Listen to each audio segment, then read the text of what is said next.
नमस्कार दोस्तों, स्वागत है आप सभी का अपने चैनल माई सक्सेस सेंटर पर। आज हम लेके आए आपके लिए एक और नई video on linear programming problems.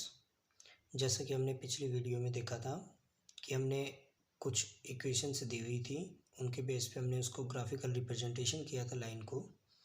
तो आज हम करेंगे कि अगर हमारे पास स्टेटमेंट दे रखी हो, स्टेटमेंट बेस्ड क्वेश्चन है, जो स्टेटमेंट दे रखी हैं, आज हम उन स्टेटमेंट से क्या करेंगे, इक्वेशंस को बनाएंगे और उनका सॉल्यूशन निकालेंगे। तो जैसा कि हमारे पास एक क्वेश्चन दिया हुआ है, एक cottage industry manufacture pedestal lamps and wooden shades.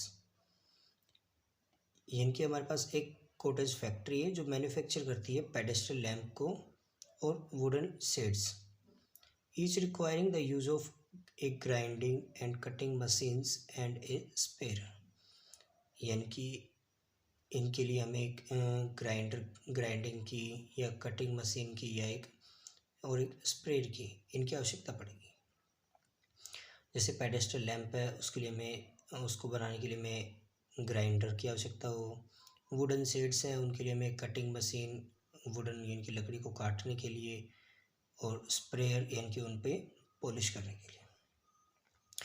It takes 2 hour on grinding and cutting machines.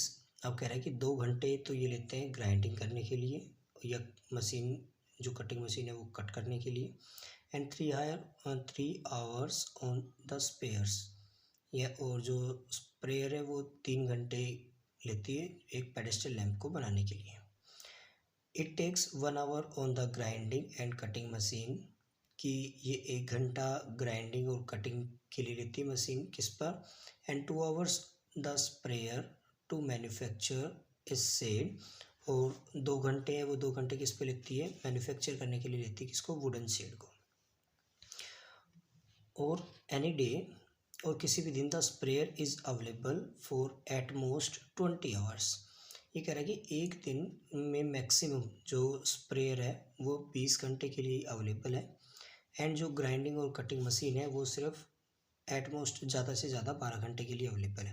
यानी कि अगर हम एक दिन में इनका इस्तेमाल करना चाहें तो 20 घंटे तक हम स्प्रेयर को यूज़ कर सकते हैं और 12 घंटे के लिए ग्राइंडिंग और कटिंग मशीन को यूज़ कर सकते हैं। इससे ज़्यादा इसको हम यूज़ नहीं कर सकते। The profit from the sale of a lamp is 5 rupees, कि जो प्रॉफिट होता है वो एक लैम्प के ऊपर हमें कितने का आता है, 5 रुपये का आता है, and from a shade is RS3, और एक शेड के ऊपर आता है हमें 3 रुपये का। Assuming that the manufacturer can sell all the lamps, कि हमें अज्यूम करना है कि जो मैन्युफैक्चरर है वो सेल करता है ऑल द लैम्प्स, सभी लैम्प्स को, एंड शेड्स, और सभी शेड्स को, दैट ही प्रोड्यूस्ड, जो उसने बनाए हैं, प्रोड्यूस किए हैं। How should he schedule his daily production in order to maximise his profit, कि हमें क्या करना है, इसके अंदर जो उसने सारे लैम्प और शेड्स हैं जो उसने बेचे हैं उसके ऊपर हमें मैक्सिमम प्रॉफिट बताना है। तो मैक्सिमम प्रॉफिट के लिए हमें क्या करना पड़ेगा, इनको यानी कि हमें क्वेश्चन की लेंथ के ऊपर ध्यान नहीं देना है। जो क्वेश्चन के अंदर मेन पॉइंट बताए गए हैं कि हमें ग्राइंडिंग मशीन है जो यूज़ की गई है वो पेडेस्टल बनाने में कितना टाइम लेती है, एक तो उसका यूज़ करना है। वुडन शेड है उसको बनाने में कितना टाइम लेती है। एक स्प्रेयर भी आया है हमारे पास, वो पेडेस्टल को प्रोड्यूस करने के लिए कितना टाइम लेता है। वुडन शेड है, तो हमें इन की एक टेबल बनानी है। तो चलो चलते हैं हम अपने क्वेश्चन की तरफ।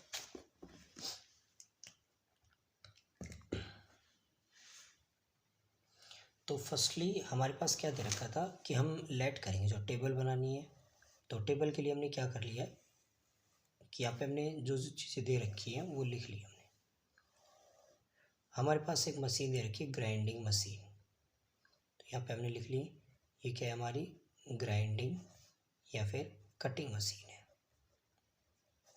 ठीक है, कटिंग मशीन। और दूसरा हमारे पास क्या दिया हुआ था, स्प्रेयर है, तो दूसरा हमने क्या लिख लिया, स्प्रेयर। तो ये 2 चीज़ें हमारे पास की बनती। और किस किस के लिए अवेलेबल है कि हमने एक पेडेस्टल लैंप बनाया है,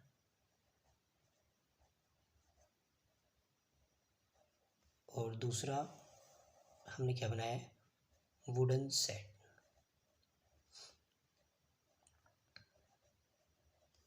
तुमने ये दो चीज़ें बनाई हैं। तो देखो पेडेस्टल लैंप क्वेश्चन में कहा गया था कि ग्राइंडिंग और जो कटिंग मशीन है वो पेडेस्टल को बनाने के लिए कितना टाइम लेती है, 2 आवर, जो एक पीस है उसको बनाने के लिए। और स्प्रेयर है वो कितना टाइम लेता है, 1 घंटे का। सॉरी, स्प्रेयर है वो 3 घंटे लेता है, 3 आवर्स पर पीस। ऐसे जो ग्राइंडिंग है वो वुडन शेड को बनाने के लिए कितना टाइम लेती है, 1 घंटे का। और स्प्रेयर है वो कितने घंटे का लेता है, 2 आवर। ठीक है। अब उसने कहा कि जो ग्राइंडिंग मशीन है वो मैक्सिमम कितने आवर तक अवेलेबल है, मैक्सिमम यानी कि ज़्यादा से ज़्यादा, या इससे कम हो सकता है तो less than equals to 12 hour. जो स्प्रेयर है वो कितने के लिए है, लेस देन इक्वल्स टू 20, यानी कि मैक्सिमम 20 घंटे, इससे कम हो सकते हैं। अब उसने साथ में दिया हुआ है कि प्रॉफिट, इन दोनों पे हमें प्रॉफिट हो रहा है। तो कितने का प्रॉफिट हो रहा है हमारे पास, एक पेडेस्टल लैंप पे हमें एक पीस के कितने रुपए बच रहे हैं, 5 रुपये, 5 रुपीज़ पर पीस। दूसरा है जो वुडन शेड, उसके लिए हमारे पास कितने रुपए बच रहे हैं, 3 रुपये पर पीस। तो देखो ये टेबल बनानी थी हमने, और जैसे टेबल बनाई हमने तो टेबल बनाते ही हमारी जो भी वैल्यू थी वो सारी क्या हो गई है, क्लियर हो गई है। अब हमें क्या निकालना है, टोटल सेल निकालनी है, यानी कि टोटल प्रॉफिट निकालना है। किसके ऊपर, लैंप और वुडन शेड के ऊपर। तो हम क्या करेंगे, लेट करके चलेंगे, लेट द मैन्युफैक्चर प्रोडक्ट्स या total number of pedestal lamp,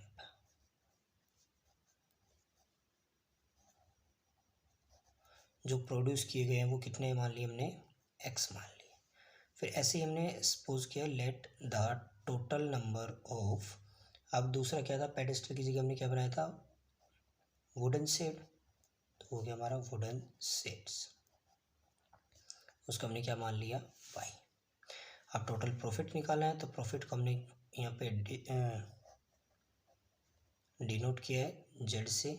maximum profit पूछा है तो ये हो गया maximum profit Z equals to, तो देखो 5 रुपये एक पीस के हैं, तो एक्स लैंप है हमारे पास, तो उनके लिए कितना हो जाएगा, 5x। प्रॉफिट तो टोटल होता है, तो टोटल के लिए हम क्या करेंगे, प्लस एक पीस ए, यानी कि एक लकड़ी की जो शेड है उसके ऊपर हमें कितने रुपए बचते हैं, 3 रुपये। तो अगर वाई वुडन शेड होंगे तो कितने रुपए बचेंगे, 3y। तो ये हमारी क्या हो गई, टोटल प्रॉफिट आ गया हमारे पास, Z equals to 5x plus में 3y। अब हमें क्या करना है, बाकी की जो स्टेटमेंट दे रखी है उनके बेस पे बनाना। अब देखो पेडेस्टल लैंप के लिए जो ग्राइंडिंग मशीन है वो 2 घंटे काम करती है। तो हमारी जो अकॉर्डिंग टू क्वेश्चन क्या हो गया भाई हमारे पास, कि जो ग्राइंडिंग मशीन है वो 2 घंटे काम करती है, किसके लिए, पेडेस्टल के लिए। और पेडेस्टल लैंप को हमने क्या माना है, एक्स। अगर एक्स लैंप बनेंगे तो एक पीस अगर 2 घंटे में बनता है तो एक्स कितने में बनेंगे, 2x में, प्लस। अब देखो स्प्रेयर है वो कितने काम करती है, सॉरी वुडन शेड है उस पर ग्राइंडिंग कितने काम करती है, 1 घंटा। तो 1 घंटा काम करेगी तो वुडन शेड कितनी है, वाई। तो वाई के लिए कितने होंगे, वाई घंटे हो जाएंगे। अब उसने कहा कि ज़्यादा से ज़्यादा 12 घंटे काम कर सकती है। तो यानी कि जो हमारी मशीन है वो ज़्यादा से ज़्यादा 12 घंटे काम कर सकती है, 12 से कम भी कर सकती है। तो इसका मतलब क्या हो गया, लेस देन इक्वल्स टू 12। ये आ गई हमारे पास इक्वेशन नंबर फर्स्ट। ऐसे सेकंड क्या गया, अब स्प्रेयर का काम देखते हैं, क्योंकि स्प्रेयर के घंटे दे रखे हैं। तो स्प्रेयर है वो पेडेस्टल लैंप को बनाने में कितना टाइम लेती है, 3 घंटे एक पेडेस्टल लैंप को। और हमारे पास है कितने, एक्स पेडेस्टल लैंप। तो एक्स पेडेस्टल लैंप को बनाने के लिए कितना टाइम लगेगा, 3x। 3 घंटे के हिसाब से 3x हो गए, प्लस वुडन शेड्स है, वुडन शेड्स को बनाने में हमें लगते हैं स्प्रेयर को 2 घंटे, जबकि हमारे पास वुडन स्पेड कितने हैं, वाई है। एक वुडन शेड्स को बनाने के 2 घंटे लगते हैं, तो वाई वुडन शेड को बनाने में कितने घंटे लगेंगे, 2y इज। और मैक्सिमम घंटे कितने दे रखे हैं, 20 आवर, यानी कि 20 घंटे तक वो चल सकती है। तो 20 से कम भी चल सकते हैं लेकिन 20 से ज़्यादा नहीं चल सकते। उसने कहा मैक्सिमम 20 घंटे तक ही काम करेगी। तो ये होगी हमारी इक्वेशन नंबर सेकेंड। अब देखो कि पेडेस्टल लैंप है वो कुछ ना, उनकी कोई ना कोई वैल्यू तो होगी कि पेडेस्टल लैंप है वो जीरो तो होंगे नहीं, जीरो से भाई एक कंपनी वो या तो एक बनाएगी, दो बनाएगी, तीन बनाएगी, कुछ तो बनाएगी। तो इनकी x इज़ ग्रेटर देन क्या आ जाएगा, ज़ीरो। ऐसे सेम जो वुडन शेड है, वुडन शेड भी क्या होगी, कंपनी कुछ ना कुछ तो बनाएगी, तो y की वैल्यू भी क्या आ जाएगी, ज़ीरो। अब देखो हमारे पास इक्वेशंस आ गई है, एक इक्वेशन और दो इक्वेशन।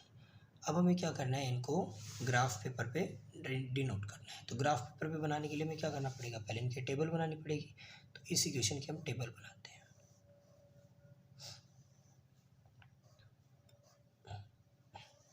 तो ये हो गया हमारा x पॉइंट और ये हो गया हमारा y पॉइंट।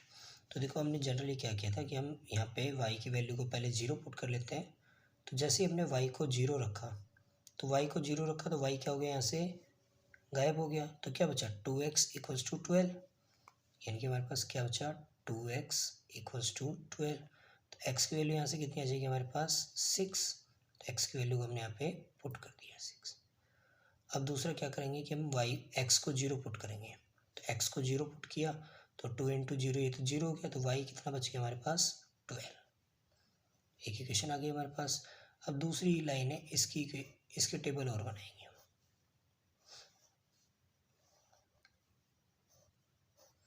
ये x पॉइंट हो गया और ये y। तो देखो अब पहले हमने क्या किया, x को ज़ीरो पुट किया, तो x को ज़ीरो रखा, तो x को ज़ीरो रखा तो ये क्या हो गया, 2y इक्वल्स टू 20। तो हमारे पास बचा 2y इक्वल्स टू 20। अब देखो y की वैल्यू कितनी आ जाएगी, यहाँ से हमारे पास 10, तो यहाँ पे हमने पुट कर दिया 10। अब हम क्या करते हैं, यहाँ पे y की वैल्यू को 1 रख लेते हैं। कितना रख लेते हैं, 1, क्योंकि देखो y को 0 रखेंगे तो वैल्यू आएगी हमारी फ्रैक्शन के अंदर। और हम क्या करेंगे, ग्राफ के अंदर कंप्लीट इंटीजर या नेचुरल नंबर को बनाएंगे। तो उसके लिए हमने क्या किया, y को 1 पुट कर लिया। अब जैसे y को 1 रखा है तो 2 इंटू 1 कितना हो गया, 2। तो इक्वेशन हमारे पास आ गई 3x प्लस 2 इक्वल्स टू 20। तो वैल्यू आ गई हमारे पास 3x इक्वल्स टू, ये 2 प्लस का उधर जाएगा तो किसका हो जाएगा, माइनस का। तो 20 में से 2 गई, कितने बचे, 18। 3 से ये कैंसिल, कितना आया हमारे पास, 6। तो x की वैल्यू कितनी आ गई हमारे पास, 6, दो टेबल आ गई। अब हमें क्या करना है, इनको ग्राफ पेपर पे डिनोट करना है। तो हम ग्राफ पेपर पे क्या करेंगे, इनको डिनोट करेंगे। तो हमने चेक किया x की जो वैल्यू हमारी वो मैक्सिमम कितनी है, 6 है। तो हम x को 6 पॉइंट तक लेंगे। ये हो गया 1 2 3 4 5 और 6। ऐसे ही y हमारा कहाँ तक है, 12 तक। तो हम y को 12 तक रख लेते हैं, 2 का गैप रख लेते हैं यहाँ पे, 2 4 6 8 10 12 14। अब देखो फर्स्ट पॉइंट दे रखा है कि y की वैल्यू 0 है। तो y की वैल्यू 0 कहाँ पे होती है, x एक्सिस पे। तो यहाँ पे क्या होगी, y की वैल्यू 0 होगी इस लाइन पे, ये ओरिजिन है हमारा। तो और x की वैल्यू कितनी है, 6। तो x की वैल्यू 6 और y की वैल्यू 0, कौन सा पॉइंट हो गया, ये पॉइंट हो गया हमारा। दूसरा दिया है कि y की वैल्यू तो 12 है लेकिन x 0 है। तो x 0 कौन सी लाइन पे होगा, y लाइन पे, y एक्सिस पे। तो यहाँ पे y की वैल्यू कितनी है, 12। तो ये पॉइंट हो गया। अब हम क्या करेंगे, इनको स्केल की हेल्प से इन दोनों को मिला देंगे। तो जो ये लाइन आई हमारी, ये लाइन कौन सी है, इस लाइन की इक्वेशन है हमारी 2x plus y is less than equals to 12। अब हम ऐसे ही दूसरी लाइन को डिनोट करेंगे, x 0 है और y 10 है। x की वैल्यू 0, y 10, कहाँ पे आएगा पॉइंट, ये पॉइंट हो गया हमारा। दूसरा क्या है, x की वैल्यू 6 है और y की वैल्यू 1। x की वैल्यू 6 है और y की 1, यानी कि बीच में आएगी कहीं यहाँ पे। अब हम क्या करेंगे, इन दोनों को मिला देंगे। तो ये लाइन बनेगी। इस लाइन की इक्वेशन क्या है हमारी, इस लाइन की इक्वेशन है हमारी 3x plus 2y is less than equals to 20। अब देखो उसके बाद हमें क्या करना है, हमें ग्राफ को डिनोट करना है। तो जैसे हम ग्राफ को डिनोट करेंगे तो उसके लिए हमने क्या बताया था, हमें चेक करना है पहले कि जो हमारा ग्राफ है वो ओरिजिन के साइड आएगा या उससे दूर जाएगा। तो हम क्या करेंगे, इक्वेशन में ओरिजिन को पुट करेंगे। यहाँ भी 0 रखा, यहाँ भी 0 रखा, तो ये लाइन की जो इक्वेशन है वो हमारी कितनी आ गई, 0 + 0 is less than equals to 12। तो 0 is less than equals to 12। 0 है वो 12 से छोटा होता है, यानी कि ये क्या है हमारा, ट्रू है, ये लाइन ट्रू है। तो ट्रू होगी तो इसका मतलब क्या होगा, हमारा जो ग्राफ है वो कहाँ आएगा, ओरिजिन की साइड। तो इस ग्राफ की डायरेक्शन क्या होगी हमारी, ये वाली। तो ये ग्राफ में कॉमन पॉइंट हमारा यहाँ पे है, तो इससे नीचे का जो भी ओरिजिन का पार्ट है वो कहाँ आएगा, इधर। तो ये लाइन होगी हमारी, ये हमारा क्या हो गया, ग्राफ। अब दूसरे में चेक करते हैं हम कि दूसरी लाइन है, दूसरी लाइन हमारी कितनी है, 3x + 2y is less than equals to 20। अब यहाँ भी 0 पुट किया x की जगह और यहाँ भी 0 पुट किया, तो 0 + 0 0। तो क्या आ गया हमारा, दूसरी भी क्या है, 0 is less than equals to 20। तो ये भी ट्रू है हमारी, तो 0 20 से छोटा होता है, इसका मतलब ये भी कहाँ आएगी हमारी, ओरिजिन की साइड। और दूसरी लाइन कौन सी है, ये वाली, तो ये भी हमारी क्या होगी, ओरिजिन की साइड ही आएगी। तो ये हमने इसको ओरिजिन की साइड क्या किया, मिला दिया। तो अब ये हमारा क्या हो गया, ग्राफ। तो अब देखो यहाँ पे हमारे पास एक तो ये पॉइंट आया है कॉमन, एक पॉइंट हमारा ये है कॉमन, एक इनका इंटरसेक्शन पॉइंट है और एक ये पॉइंट है। तो 4 पॉइंट आए। अब हमें ये पॉइंट तो हमें पता है ये कितना है हमारा, 0 और 10। दूसरा ये पॉइंट भी पता है हमारा, ये कितना है, 6 और 0। ये पॉइंट हमारा ओरिजिन है, बचा हमारा ये पॉइंट इंटरसेक्टिंग पॉइंट। तो इंटरसेक्शन पॉइंट को हम कैसे निकालेंगे, इन दोनों इक्वेशन की साइन से। अब हम क्या करेंगे, इन दोनों इक्वेशन के अंदर हमने क्या किया, फर्स्ट इक्वेशन के ऊपर ऑपरेशन अप्लाई किया कि मल्टीप्लाई बाय 2। हम इसको सब्स्टिट्यूशन एलिमिनेशन मेथड से सोल्व कर रहे हैं। बाय 2 इन इक्वेशन फर्स्ट, हमने पहले इक्वेशन को 2 से मल्टीप्लाई किया, तो 2 से मल्टीप्लाई करेंगे तो कितना हो जाएगा, 2 × 2 = 4x प्लस 2 की y के साथ मल्टीप्लाई करेंगे तो कितना आएगा, 2y less than equals to 2 की 12 के साथ करेंगे तो कितना आएगा, 24। ये हमारे पास आ गई। अब क्या करेंगे कि इसको जो इक्वेशन आई है इसमें से सेकंड इक्वेशन को क्या कर देंगे, सब्ट्रैक्ट कर देंगे। तो सब्ट्रैक्ट किया हमने कि इस इक्वेशन को तो क्या लिखेंगे, 3x + 2y is less than equals to, जब इसको सब्ट्रैक्ट करेंगे तो साइन क्या हो जाएंगे इससे चेंज, जो प्लस का है वो माइनस का और जो माइनस का है वो, तो 4x में से 3x माइनस हुए कितने बचे हमारे पास, x। 2y में से 2y गई, क्या बचा, 0 और लेस देन इक्वल्स टू 24 में से 20 गई तो कितना बचा हमारे पास, 4। तो x की वैल्यू कितनी आ गई हमारे पास, 4। तो यहाँ से हमारे पास x की वैल्यू तो आ गई। अब x की वैल्यू को इन में से किसी भी एक इक्वेशन में पुट कर देंगे। तो पुट किया हमने पहले इक्वेशन के अंदर, तो 2 × 4 + y is less than equals to 12। 2 4 = 8 हो गया, plus y is less than equals to 12। तो यहाँ से हमारे पास y की वैल्यू वो कितनी आ गई है, 4। यानी कि हमारे पास जो ये कोऑर्डिनेट था ये हमारा कितना आ गया, x आया है 4 और y भी कितना आया हमारा 4। ठीक है। तो अब हमें क्या करना है, इन चारों पॉइंटों को, जो हमारी प्रॉफिट की इक्वेशन है, प्रॉफिट की इक्वेशन कौन सी थी हमारी, प्रॉफिट की ये वाली, इस इक्वेशन में x और y की वैल्यू को पुट कर देना है बारी बारी से।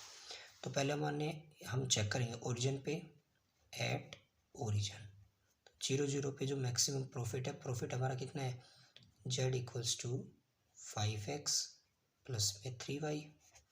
तो पुट किया हमने 5 × 0 + 3 × 0, कितना आ गया हमारे पास, 0 प्रॉफिट आ गया।